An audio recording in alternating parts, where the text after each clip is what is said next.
Historia Szwajcarii. Górzysta i bogata Szwajcaria jest konfederacją państw, wchodzących w jej skład jako kantony o bardzo dużej autonomii. Związek niektórych z nich trwa nieprzerwanie 700 lat, co stawia Szwajcarię na drugim miejscu wśród najstarszych republik Europy, po San Marino. Poznajmy jej historię.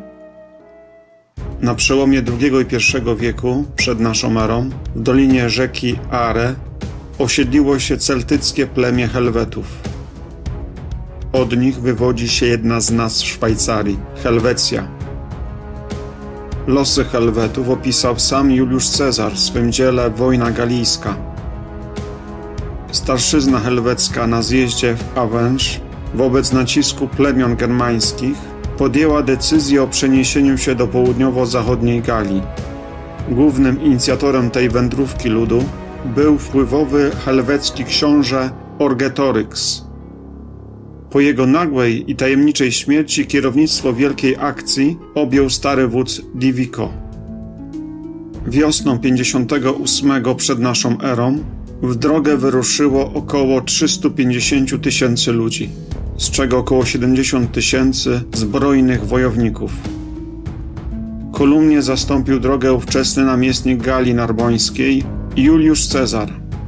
Nie zamierzał on wypuścić tak ogromnej rzeszy ludzi, stanowiących ogromną wartość gospodarczą, a w dodatku osłonę rzymskich ziem przed atakami Germanów. Cezar zażądał powrotu na Wyżynę Szwajcarską.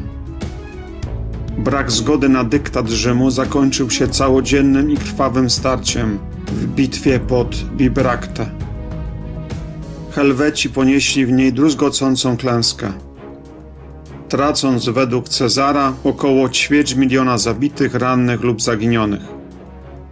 Pozostałe 110 000 ludzi musiało zawrócić z powrotem na Wyżynę Szwajcarską. Tego roku tereny osłabionych w ten sposób Helwetów zostały podbite przez Juliusza Cezara i włączone do Imperium Rzymskiego w granicach prowincji Górna Germania i Recja. Ludność celtycka Szwajcarii z biegiem czasu przyjęła rzymskie zwyczaje, kulturę i język, aż wreszcie chrześcijaństwo. Po upadku Cesarstwa Rzymskiego w połowie V wieku południowo-zachodnie terytorium współczesnej Szwajcarii znalazło się pod panowaniem Burgundów, a północno-wschodnie Alemanów. Następnie Helwecja została zajęta przez państwo Franków. W IX wieku znowu podzielona pomiędzy Królestwem Burgundii a Niemcami. W średniowieczu cała dzisiejsza Szwajcaria została włączona do Świętego Cesarstwa Rzymskiego Narodu Niemieckiego. Szwajcarskie przełęcze alpejskie posiadały ogromne znaczenie strategiczne dla cesarzy, ponieważ ich wyprawy wojenne czy z okazji koronacji do Włoch prawie zawsze prowadziły przez Szwajcarię. Ponadto różne rodziny rycerskie rywalizowały ze sobą w regionie alpejskim. Zähringer, Kyburger, Lenzburger, Habsburg i dynastia Sabałcka. Duże obszary Szwajcarii należały także do różnych instytucji kościelnych, np. klasztorów, a nawet bezpośrednio do biskupów. Niektórym z nich udało się osiągnąć status książęcy w późniejszym średniowieczu, jak na przykład książęta Opaci z St. Gallen, czy książęta biskupi z Bazylei, Chur, Zitten czy Konstancji. W drugiej połowie XIII wieku ukształtowała się przewaga hrabiów sabałckich i Habsburgów. I wówczas mamy początki tworzenia się państwa szwajcarskiego. Obawiające się o swoją wolność prakantony leśne Uri, Schwyz, od którego wywodzi się nazwa państwa, i Unterwalden zawarły związek wieczysty Akt Konfederacji Szwajcarskiej. Układ ten, wielokrotnie zagrożony, stał się podstawą powstania Związku Szwajcarskiego. Właściwie był to sojusz obronny przeciw agresji zewnętrznej.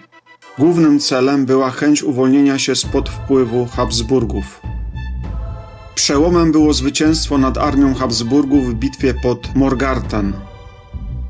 Z dalszą walką o uniezależnienie się od Habsburgów wiążą się legendy o przysiędze na Rütli, o Wilhelmie Tellu i Winkelriedzie. Dzięki pokonaniu Karola Zuchwałego w latach 70. XV wieku i najemnym wojskom szwajcarskim została utrzymana niezależność federacji. Pogrom armii Habsburgów oraz śmierć księcia Leopolda w bitwie pod Sempach zapewnił Szwajcarii faktyczną niezależność. W bitwie tej ponoć legendarnego czynu dokonał Arnold Winkelried, który rzucając się na lance habsburskiej piechoty umożliwił przełamanie ich szyków i osiągnięcie zwycięstwa.